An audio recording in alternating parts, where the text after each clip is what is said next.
ناظرین، سلطان نورالدین زنگی عشاء کی نماز پڑھ کر سوئے کہ اچانک اٹھ بیٹھے اور نم آنکھوں سے فرمایا کہ میرے ہوتے ہوئے میرے آقا حضرت محمد صلی اللہ علیہ وآلہ وسلم کو کون ستا رہا ہے۔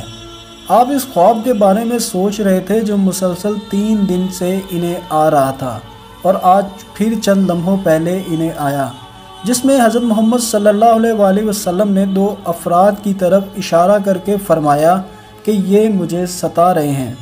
اب سلطان کو قرار کہاں تھا، انہوں نے چند ساتھی اور سپاہی لے کر دمشق سے مدینہ جانے کا ارادہ فرمایا۔ اس وقت دمشق سے مدینہ کا راستہ 20-25 دن کا تھا، مگر آپ نے بغیر آرام کیے یہ راستہ 17 دن میں طے کر لیا۔ مدینہ پہنچ کر آپ نے مدینہ آنے اور جانے کے تمام راستے بند کروا دیے اور تمام خاص و عام کو اپنے ساتھ کھانے پر بلایا۔ اب لوگ آ رہے تھے اور جا رہے تھے، آپ ہر چہرہ دیکھتے مگر آپ کو وہ چہرے نظر نہ آئے۔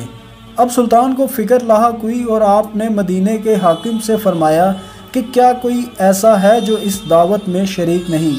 جواب ملا کہ مدینے میں رہنے والوں میں سے تو کوئی نہیں مگر 2 مغربی ظاہرین ہیں جو روضہ رسول کے قریب ایک مکان میں رہتے ہیں، تمام دن عبادت کرتے ہیں اور شام کو جنت البقیع میں لوگوں کو پانی پلاتے ہیں، جو عرصہ دراز سے مدینہ میں مقیم ہیں۔ سلطان نے ان سے ملنے کی خواہش ظاہر کی۔ دونوں بظاہر بہت عبادت گزار لگتے تھے۔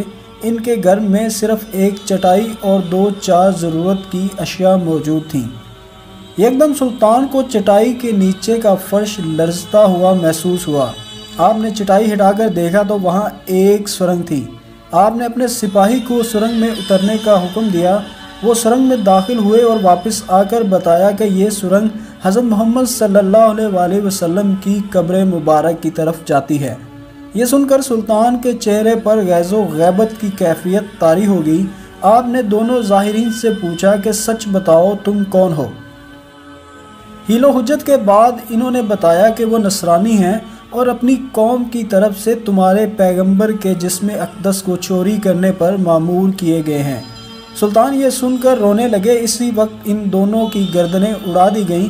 سلطان روتے جاتے اور فرماتے کہ میرا نصیب کہ پوری دنیا میں سے اس خدمت کے لیے اس غلام کو چنا گیا۔ اس ناپاک سازش کے بعد ضروری تھا کہ ایسی تمام سازشوں کا ہمیشہ کے لیے خاتمہ کیا جائے۔ سلطان نے معمار بلائے اور قبر اقدس کے چاروں طرف خندق کھودنے کا حکم دیا۔ سلطان کے حکم سے اس خندق میں پگھلا ہوا سیسہ بھر دیا گیا۔ سیسے کی یہ خندق آج بھی روضہ رسول صلی اللہ علیہ وآلہ وسلم کے گرد موجود ہے۔ ناظرین، مجھے امید ہے آپ کو آج کی یہ ویڈیو پسند آئی ہوگی۔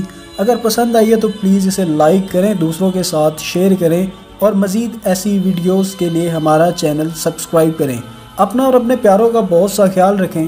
اللہ حافظ۔